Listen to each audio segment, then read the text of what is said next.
I'm Julissa. And my name is Joel. And we want to share with you guys just a little bit about us sponsoring a compassion child. So we currently sponsor Betty. This is her photo. And her last name is Athien. We just celebrated 1 year of sponsoring her. And so we are super excited just to share with you guys our journey, how we began sponsoring her and just what God has been doing, and also how we've been writing to her and staying in touch. So we were actually at a concert when we got a compassion pamphlet from underneath our chair. And I actually didn't have one under my chair, and Joel had left. Everyone else had one, and I just thought, oh, it's no problem, like Joel will get one when he gets back. While I was looking around for the packet, a girl behind me just like picked one up off her chair and handed it to me. And so when she did, I opened it up and I started reading through it, and I noticed that where Betty was from was actually exactly where Joel was born, in Uganda. And when I looked at her name and I saw it was Betty, that's also Joel's mom's name. And so it was just really fascinating, and I just couldn't believe it, because of course there's so many students, so many children. However, she was exactly from the exact town that Joel was born in. So when Joel got back, I was like, hey, check this out. And he's like, we have to sponsor her for my mother because she's her namesake. So we decided to sponsor Betty, and that's kind of how our journey began. And so we felt really connected to it, and we felt that that's what we should do. And so since then, as I mentioned, we've been sponsoring Betty, we've been writing her. I actually went to Uganda earlier in the year. I wasn't able to see her, but I took lots of pictures with my family in Uganda and sent them to her, and I was eating lots of fruits from Uganda. And when I sent them over, when she wrote me back, they told me that the jackfruit that I was eating was actually her favorite fruit as well. So it was such a fun way for us to connect with her. One of the ways in which we connect with her the most is actually not through mailing letters, but we actually use the Compassion app. You can download an app from Compassion, and the app will show you photos. It will show you how far you are away from your child. It'll tell you how long it's been since you wrote a letter, and also how long it's been since they wrote you a letter. Everything can be uploaded digitally, but I think the best thing about it is we upload photos directly from our phone, so we don't have to print them out, and Compassion will print and send everything for us. And then Compassion also scans the letters from Uganda, and they also mail them to us in the mail. So they're very, very thorough, extremely communicative. Probably our best thing about the app is they give you prayer prompts. So as soon as you open it, you can say, I want to pray for my child. Right. And they just keep refreshing a new prompt to pray every time you click, I prayed. And so it just really helps us stay super connected. They tell us when her birthday is, and they also encourage us to send Christmas gifts. And so we really love the experience a lot. Right. You know, I get emotional when it comes to compassion sponsorship, because I was one of these kids. I experienced the poverty. I know what it means. And so to me, sometimes because I actually experienced everything that they talk about, and you know, they show these videos in the slum, in my mind I'm like, bro, I grew up in the slum. I know exactly what it feels. So I almost just tune out. Okay, I'm just like, whatever.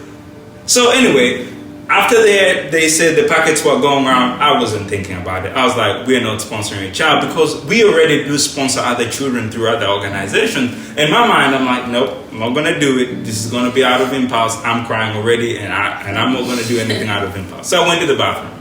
Mm-hmm. And when I came back, Julissa showed me this packet. And Betty was my mom's namesake. She's from my same hometown, and she speaks my same local language. Yeah. And as soon as I saw her last name, I knew where she's coming from. I knew what it meant before I even saw anything about the packet. And I knew in that moment that God was calling us to sacrifice my financial calculation in my head, and knew that He wanted me to become part of something greater. Because I thought to myself, you know, I was one of those kids. And about 10 years ago, somebody took a chance on me, who was visiting Uganda.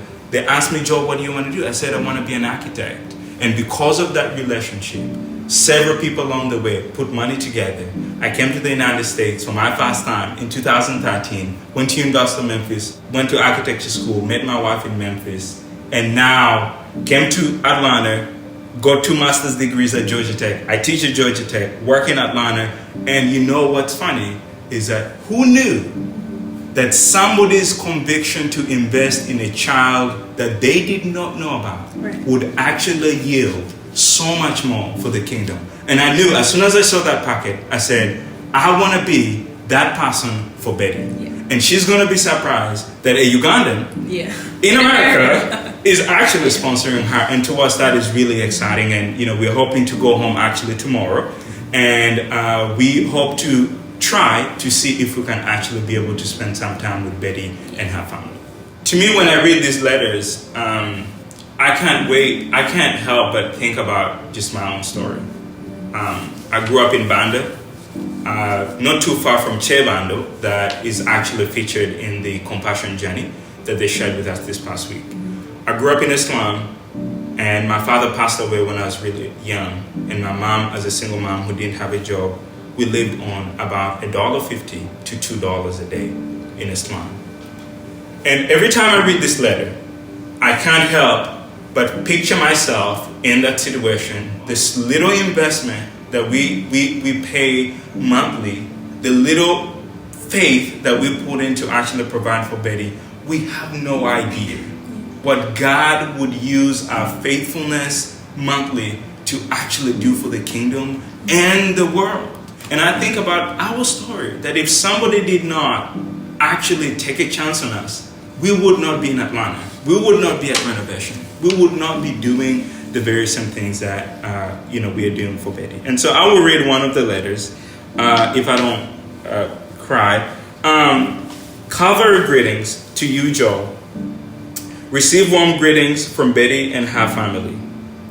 They are fine and love you in the Lord. They thank you for your support and Betty for the letter that you sent her and the lovely photos of you together and for wanting to see them here in Uganda. They say they are eagerly waiting to receive you in Uganda and hope you will enjoy your Christmas in Uganda. The land of freedom in the Lord and gifted by nature. They say, may God bless you and keep you well in the Lord. And I mean, those words, one, they make me miss home. Two, they just, make us really eager to actually talk to her and send her the next letter so that we can get some even more photos from her and more words of encouragement. Yeah, Betty's really young. Betty was 4 when we started to sponsor her, so she's now 5.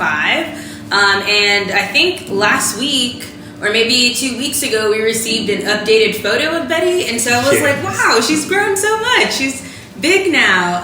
And so her sponsor actually writes the letters for her, but I think her sponsor goes to their home, sits with them, chats with them, and sometimes Betty will draw a tree, and she's like, this is what's around me. It's really simple.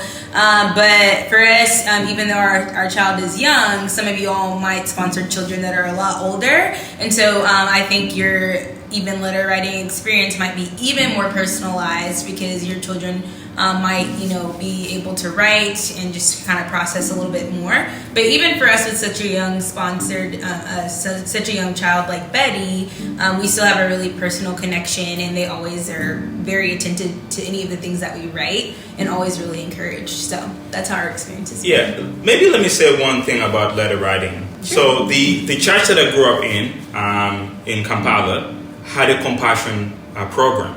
And so I know firsthand experience the impact that compassion is having in the local church in Uganda. And I know of doctors, successful businessmen who came out of the compassion program.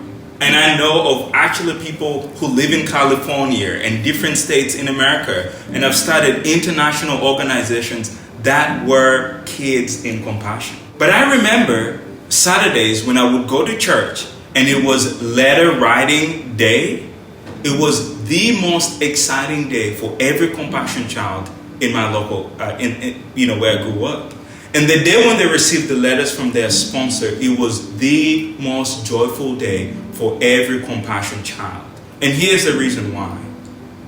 What we don't want to do, one of our policies, just as a family, is we never support a missionary, a child, or anything where we cannot go ourselves.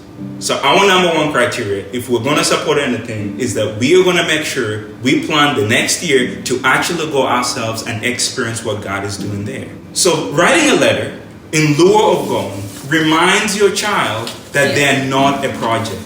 Because one of my biggest fears ever was that I never wanted a sponsor because I would simply be a project. I would simply be a check and a balance sheet every single month, and they never cared about me. And so writing a letter becomes real important because it moves literally from the conversation about finances to the reality of your compassion. That's the name of the organization. Compassion and genuine love and care to see the wonder of God just shine through this child. That God would use it to achieve exactly what He wants to achieve in the child. So I think letter writing is extremely important because you never want the child to feel like they're simply a project of this human being that they actually don't know and they've never seen.